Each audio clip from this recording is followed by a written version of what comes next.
Hola, ¿qué tal chicos? Bienvenidos a Tixus Autos. Hola amigos, soy Sergio Olivera. Eduardo Vargas. ¿Cómo está Lalo? Hey Sergio, ¿cómo estás? Bien, ¿y tú? Bien, un programa nuevo. Oye, ¿te acuerdas que te he estado diciendo que quería yo comprar un carro, pero que los veo todos muy plasticosos y que ya no son como antes, como los que me gustaban los Marquis, ¿te acuerdas? ¿Qué ha pasado, ¿Por qué? ¿Por qué se han perdido esos gustos, esas cosas tan padres? Fíjate que a mí me da mucha tristeza que se haya perdido también. Yo lo que siento que pasó, Lalo, amigos, es que la industria automotriz en Estados Unidos fue la dominante desde que nació, o sea, prácticamente. Sí, el auto lo inventaron los alemanes, perdón, pero el que desarrolló el modelo de volumen fue Henry Ford. Uh-huh. También fue Henry Ford el que diseñó un esquema de pagar bien a sus empleados para que ellos pudieran comprar los coches que producían. El sueldo por día, no creo que por día o por hora, creo que era por día. A principios de la industria era $2.50 y él empezó a pagar 5. Bien, muy bien. Entonces obviamente hacían filas de gente para trabajar en Ford, en especial una planta que hoy fabrica la F-150, luego en México. Esa planta se llama Rouge, está en las afueras de Detroit. Y entonces ellos fueron los que inventaron, digamos, la producción masiva de autos. Luego General Motors inventó un conglomerado de marcas, ¿no? Por eso se llama General Motors, Oldsmobile, Buick, Chevrolet, etc., Cadillac. Y la idea de General Motors fue aún más exitosa que la de Ford. Ford tenía un modelo, el T, y después el A, y así, ¿no? Y General Motors empezó a hacer varios modelos porque entendió que la gente tenía gustos diferentes, y luego puso varios modelos, pero como escalada social, ¿no? Empezabas con un Chevrolet, te ibas a un Oldsmobile, un Buick, un Cadillac y así, o sea, a la medida que te ibas haciendo de más lana, ibas comprando un coche mejor y más caro. Entonces, eso hizo que la industria automotriz de Estados Unidos fuera muy fuerte durante mucho tiempo. General Motors fue la mayor empresa, el fabricante de autos del mundo durante 77 años. Pues casi lo que lleva haciendo ese carro. Bueno, sí, claro. Bueno, como la mitad. Sí, claro. Porque el auto tiene 135 más o menos de existencia. Mucho tiempo. Entonces, imagínate, 77 años, General Motors fue la mayor empresa del mundo. Entonces, durante mucho tiempo, el mercado de Estados Unidos era casi lo único que importaba. En segundo lugar, Europa, sí, y allá muy lejano Japón, pero como no había globalización, era caro, era difícil, los coches eran muy localizados, ¿no? Era complicado que alguien de un país entendiera el concepto del auto del otro. Todo se quedaba centralizado en un lugar y los americanos siempre fueron eso. O sea, llegó un momento que, pues no, ¿qué es lo que queremos? Confort, ¿no? Confort. Y los coches más grandes y más grandes y más grandes. Su mercado era tan cautivo que les empezó a importar cada vez menos la calidad y cada vez más el ahorro a la hora de producir. O sea, cuando hablas de lo de calidad, ¿le fueron quitando confort? No, el confort no, le fueron quitando seguridad, precisión, poniendo partes más baratas. ¿Y qué significaba eso? Que los coches se descomponían con más frecuencia, que los plásticos eran más chafas y se rompían más rápido, etc., ¿no? Y eso dio lugar, y eso está hablando de finales de los años 70. Te quiero preguntar, ¿qué fecha estamos hablando? De finales de los años 70 hasta mediados de los años 90, ¿no? Esos 20 años, 25 años, fue un periodo negro en términos de calidad de la industria automotriz estadounidense. Casi la mata. De hecho, hasta hoy sufren esas consecuencias. No fue solo el tema de quitar el ahorro. Ahorraron el coche no por decir es que hay que hacer los coches más chafas. Sí tenían el mercado cautivo y dijeron, pues no lo vamos a perder. ¿Para qué Entonces no fue por competencia entre ellas que tuvieran que buscar ahorros o cosas No, así. al contrario, o sea, tenían más bien la competencia entre ellos no era fuerte lo suficiente como para que dijeran, tengo que hacer las cosas mejor en Ford si quiero ganar la Chevrolet, etcétera. Eso había en un nivel menos saludable de lo que debería existir. ¿Por qué se motivaron tanto por el ahorro? Porque cometieron varios errores. Uno de los errores fue el desperdicio. O sea, todos los ejecutivos tenían bonos elevadísimos y solo miraban eso a largo plazo. O sea, mientras más dinero generara, más bono ganaban, ¿no? O sea, pensaban en ellos, Pensaban nunca pensaban ellos, en el ¿no? consumidor. Así es, ni en la empresa. Porque ya lo tenían ahí. Así es. Entonces era generar dinero inmediato. ¿Cuál es la forma más fácil de generar dinero inmediato? Cortar gastos. ¿Cómo cortas gastos? Pues puedes correr a gente o bajar la calidad de tus productos. Claro. Correr a gente tenía el otro problema, los sindicatos. Eran tan fuertes los sindicatos, o son todavía tan fuertes los sindicatos de la industria automotriz de Estados Unidos, que los forzaron a darle mucho más, a que la industria les diera a ellos mucho más de lo que podía pagar. Entonces, súmase a eso otro detalle, la evolución de la medicina. Antes la gente se moría a los 50, 60. En los años 50, de 50 a 70, era normal que alguien de 60 años era un viejito de bastón y ya se iba a morir. Y hoy ya no, hoy eso ya cambia como a 80. Entonces, esas personas se retiraron a los 50 y pocos, ya trabajaron por 30 años para la industria, entraron, digamos, a los 21, salieron a los, ponle 35, salieron a los 56, ¿no? Con una jubilación jugosísima y se murieron a los 86. O sea, le pagaron 30 años por una persona que no hacía nada. ¿No? Es que ya no producía, había producido. Es como si duplicaras el sueldo. Ya no era rentable. Ya no era rentable. Y el gobierno incentivaba eso. Incentivaba, por ejemplo, cosas como los seguros médicos, ¿no? Que la industria dieran los seguros médicos. ¿Por qué? Porque le quitaba el gobierno la necesidad de hacer un instituto de seguro social competente, bueno, ¿no? Fiable. Entonces, incentivaba todo este tipo de cosas y la industria empezó a gastar más de lo que debería. Salud, salud. Para que vean que sí es en vivo el programa. Perdón. Adelante. Y empezaron a generar muchos problemas y esos problemas empezaron a desquitarse con los coches, con la calidad de los coches. Vinieron los japoneses y el lema de los japoneses era cero defectos. Y empezaron a crear coches que duraban mucho más. Cuando los americanos descubrieron eso, empezaron a comprar más coches japoneses que americanos. Oye, pero, por ejemplo, ¿en qué fecha más o menos? Pues yo me acuerdo de los Marquis, que eran los lujosos y eso. Ajá. De esa época para acá empezó a decaer, ¿no? A eso voy. Entiendo que la historia es larga, pero sí, es necesario entender eso para entender el raciocinio detrás del tema que nos deja hoy sin coches que nos gusta a ti y a mí. Me gustaría que nos dijeras, si es que puedes, qué carros para nuestra imaginación acordarnos de la fecha. O sea, a ver si puedes tú decirnos, ¿se acuerdan la época de tal carro, de tal carro, de tal carro? Mira, no sé si te acuerdas. No sé. Es más difícil así. Es un poquito más complicado. Ok.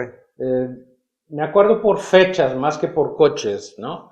Pero de vez en cuando cito hay algunos ejemplos. Digamos, en la época de los Monte Carlo, ¿no? De los años 70, ¿no? Ahí la calidad ya empezaba a bajar mucho. ¿no? Okay. Pero bajó de una manera mucho más drástica en la mediados de los años 80. ¿Te acuerdas de del Malibu de los 70, 79, el Malibu Landau y eso? Tenía 2 puertas, 5 puertas y eso. El Malibu era un gran coche, todavía ves mucho en las calles de los años 70, incluso de principios de los 80.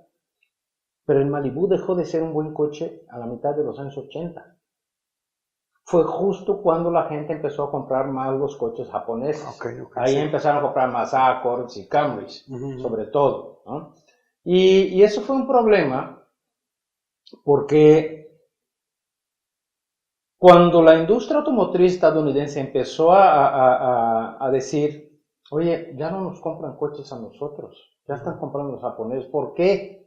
Alguien dijo, porque sus coches son grandotes y los de ellos se ahorran. Y no era exactamente eso, ¿sabes? Es porque eran malos. Sí. Por coches eran dragones, no eran dragones porque eran grandotes. No necesariamente. ¿Quién dice hoy que un Series 7 es dragón o que un clase S es dragón? Es un coche de lujo. Un Marquis era un coche de lujo. No puedes tener un coche de ese tamaño que no gaste. O puedes tener uno que gaste menos, pero para hacer eso, ¿qué tienes que hacer? Eficientizarte. En lugar del fierro de ese tamaño, un chasis tubular, haces una carrocería monocasco, haces motores más modernos, de inyección directa, bla, bla, bla, bla, lo que tú quieras y gustes. Y puedes hacer un coche más eficiente. Un Chrysler 300 hoy, que se vende cada vez menos, es un coche más eficiente de lo que era un Marquis. También es un poquito más chico de lo que era un Marquis, pero se acerca, ¿no? Por lo menos se acerca a lo que era eso. Y es casi de los únicos que tenemos hoy. ¿Ves? Entonces se privilegió el ahorro sobre los gustos de lujo. Sobre el mercado, sí, por una mala interpretación del mercado. El mercado ya no compra Cutlass, ya no compra Marquis, ya no compra Stratos, ¿no? ¿Por qué no? Porque son grandes, pues hay que hacerlos más chicos. Ahí empezó a acabar la era de los coches grandotes y cómodos. Y a mí, insisto, a mí me parece un error. Yo sí entiendo que hoy hay menos mercado para esos coches grandes que antes, pero estoy seguro que pasaría lo mismo que pasa con las minivan. O sea, las minivan tienen menos mercado que lo que tenían hace 20 años. A principios de los años 90, las minivan vendían más de 1 millón al año en Estados Unidos. Pero hoy todavía venden 500,000. O sea, sigue siendo un mercado interesante. Pues yo creo que si hubiera una evolución satisfactoria de un coche como el Gran Marquis, habría mercado para él. Es mi opinión particular, ¿sabes? ¿Para dónde va la industria a futuro? Que tú más o menos le visualizas. ¿Van a seguir haciendo los carros completamente casi por montones plasticosos y así como los hemos visto, que se pegan mucho a que les salgan baratos para hacerlos? Bueno, en mi opinión yo veo, te subes a... Es que a mí me gustaría que tú definieras el término plasticoso. Tú refieres mucho a plásticos hoy y en el pasado no. Yo lo veo más al revés, ¿sabes? O sea, yo siento, por ejemplo, un coche como el Marquis, a pesar de que era agradable de conducir por la suspensión y por el torque y la dirección suave. O sea, esas eran las 3 cosas que te hacían el Marquis un coche agradable de conducir. Sí. La suspensión suave, la dirección suave y el motor poderoso. Bueno, te digo, para responder tu pregunta de lo de plasticoso. ¿Te acuerdas el otro día que estábamos en el Mercedes? Platicaste tú que te gustaba que era madera original y que no era madera parecida así. Yo me pongo a pensar, hay veces que te subes a carros y tienen madera aparente y pues ves 1, 2, 3, 4 plastiquitos así de madera aparente. Digo yo, ¿cuánto podrá costar ese plástico? Porque es un plástico que parece madera. Y luego te subes a otros carros que tienen el plástico, pues el común, el corriente, así que no tiene nada. Digo, ¿realmente cuál será la diferencia en costo? Es muy pequeña. Entonces, ¿por qué no se lo ponen? Porque sí se nota muy grande la diferencia. O sea, es la pregunta del millón, ¿sabes? Entiendo que no lo pongan, por ejemplo, en un coche que van a producir cientos de miles, digamos un Aveo. ¿Sí? O sea, que yo produzco, solo para México, vamos a decir 50,000 Aveos por año. Si tú cambias algo que cueste 100 pesos, multiplica 100 pesos por 50,000. Mucho.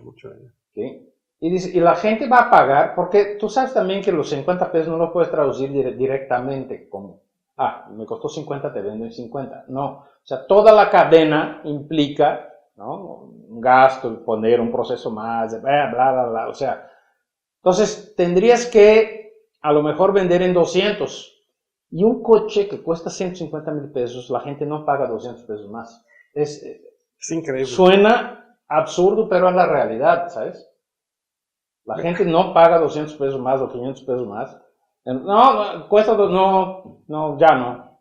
Oye, pero vas a pagar 120,000, son 120,200. No. Hay un ejemplo medio claro que se puede ver con respecto al Aveo y al Sonic, que es parecido con el mismo carro, Sí, el Sonic es el Aveo moderno. Ajá, pero como más maquilladito, más bonito, más esto, más lo otro. Yo hablaba de ese tipo de diferencia. Sí, por eso es más caro. Sí. Y por eso sigue habiendo el Aveo. Porque sigue habiendo mercado. ¿Sabes? Es que sí hay gente que sí paga esos 200 pesos extra. Pero también hay mucha gente que no. Si todos pagaran, olvídate del Aveo, vamos con el Sonic. Ajá. Como sigue habiendo un mercado que dice no pago, bueno, pues te ofrezco el que no cuesta 200 pesos más y te doy el Aveo. Te voy a decir una borrada, o sea, me figura como cuando sales con una mujer y le dices, oye, date una arregladita, una maquilladita, aunque sea, pues salen todas así. Y dices tú, pues está igual con lo de los carros, ¿qué les cuesta? O sea, desde mi opinión, ¿qué les cuesta ponerle un poquito ahí más de arregladita? Dinero. Tú te subes tú a tu carro y puta, o sea, lo ves y dices, qué tristeza. Sí, Lalo, pero tú tienes un nivel socioeconómico superior a la gran mayoría de los mexicanos. No estoy diciendo que seas rico, pero No sí es superior a la mayoría de los mexicanos. Entonces, para ti una diferencia de 500 pesos, no, yo hubiera preferido sentirme mejor, o sea, que ponga algo aquí, yo también, ¿sabes? Pero hay público que no es así. Pero en un carro, Y por ejemplo, son la enorme mayoría. Entonces, muchas veces lo has comentado, 500 mil pesos hacen la diferencia Hacen mucha diferencia, aunque no lo creas, sí, claro. Es increíble. Claro. Y, o sea, si dependiera de mí la decisión, es decir, mira, si tu coche va a costar 500 pesos más, o 1000 pesos más, yo pongo una bolsa de aire, no una maderita bonita. Una maderita bonita. Sí. Y la gente no paga ni por eso, güey. Ajá. Ni por decir, es que va a proteger tu vida. No, ni madre me vale. O sea, menos porque la maderita sea bonita. Es más, la gran mayoría ni se da cuenta, Lalo. Ahora, ¿estamos hablando del mercado de México o esto está global? También los gringos, también eso todo es global. Sí. Wow, qué increíble. Eso es lo pensaría de México porque No, eso es global. En Europa es el mercado de coches más sofisticados y más caros del mundo. Incluso en Europa, si tú ofreces algo más barato, la gente lo compra y compra más. O sea, no sé el año pasado cuál fue, pero en 2015, ¿sabes cuál fue el coche más vendido de Francia? No. El Duster. El Duster. En Francia. Y no es así que tú digas, wow. No, el Duster es considerado chafa en México. La gente lo ve en México. Ay, qué chafa, mira lo más de esos plásticos tan corrientes. Es el coche más vendido de Francia. Y tenemos seguramente más capacidad adquisitiva en México que en Francia, ¿verdad? Seguramente. Sí, no es que ganamos en euros. Sí, pero somos más sangrones para esas cosas aquí que en casi cualquier otro país. Oye, ¿o no será que porque nosotros y los amigos que nos ven, a lo mejor algunos concuerdan conmigo, que somos entusiastas y que nos gustaban los carros y que nos gustaba sentirnos adentro? Y hay gente a la que verdaderamente le vale madre, o sea, nada más llévame y me traes. Pero yo no creo que sea por eso, ¿eh? ¿No? O sea, no, los entusiastas son así en todos lados. Uh-huh. O sea, la gente, pocos, la gran minoría compra coches porque son entusiastas. Lo compran porque les gusta, porque necesitan, porque tienen que transportarse y el transporte público no te suple tus necesidades. O sea, hay lugares que incluso están cerca, pero en una ruta tan rara que tú, para andar en camión, tendrías que tomar 3 camiones y depende de que estén en horario, que se paren y que te traten bien o mal, etc. Incluso si te trataran bien, subir y bajar 3 veces de un camión, agarras un coche y haces esa ruta rara y ya, ¿no? Uh-huh. O vas a la mitad del camino en un camión, se me antojó parar en ese cafecito para tomar, pero la siguiente parada está a 8 cuadras. Uh-huh. Dices, no, pues ya no. O sea, en el coche te paras y no hay problema. Ese nivel de libertad que el coche te da es lo que sigue venciendo el transporte público.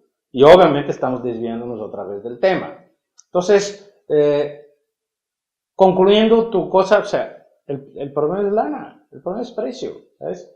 Antes de poner la maderita más cara en un coche barato, hay muchas otras cosas que deberían ponerse. Y las principales son seguridad.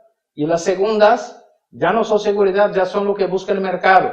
Que tenga pantalla, que tenga rines, que tenga cosas para mostrar. O sea, el coche es tan símbolo de estatus que a la gente le gusta decir al vecino, mira, yo sí soy chingón, me compré un coche nuevo.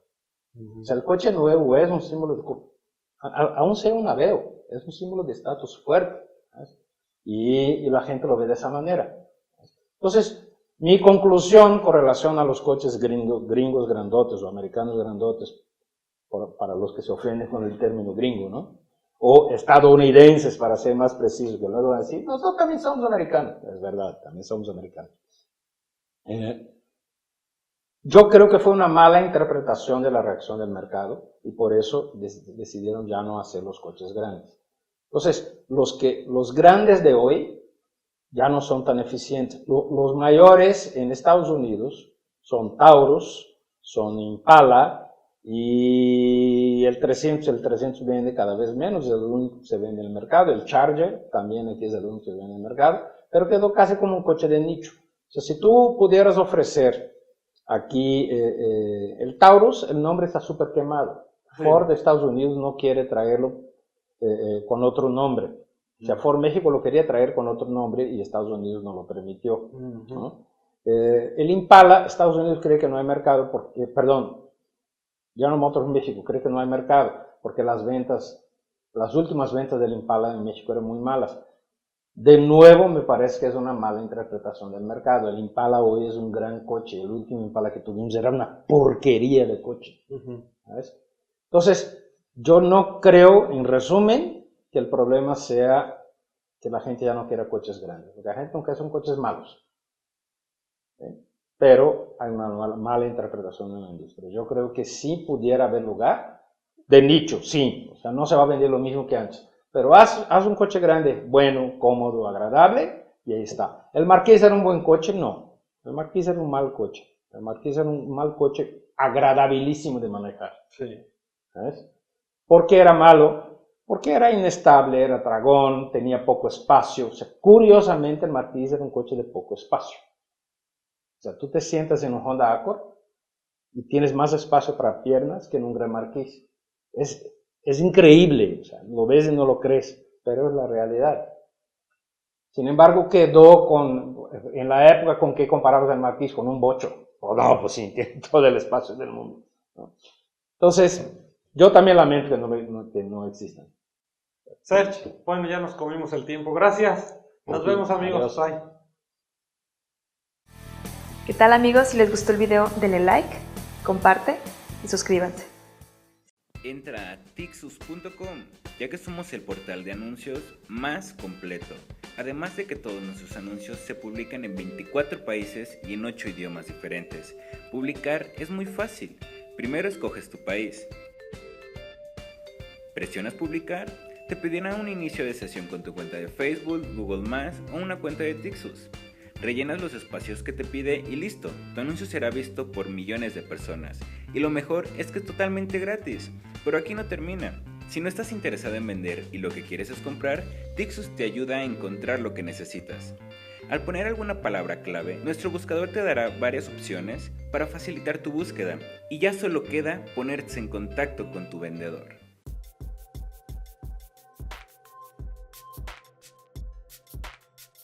Si quieres ver más videos, dale click aquí.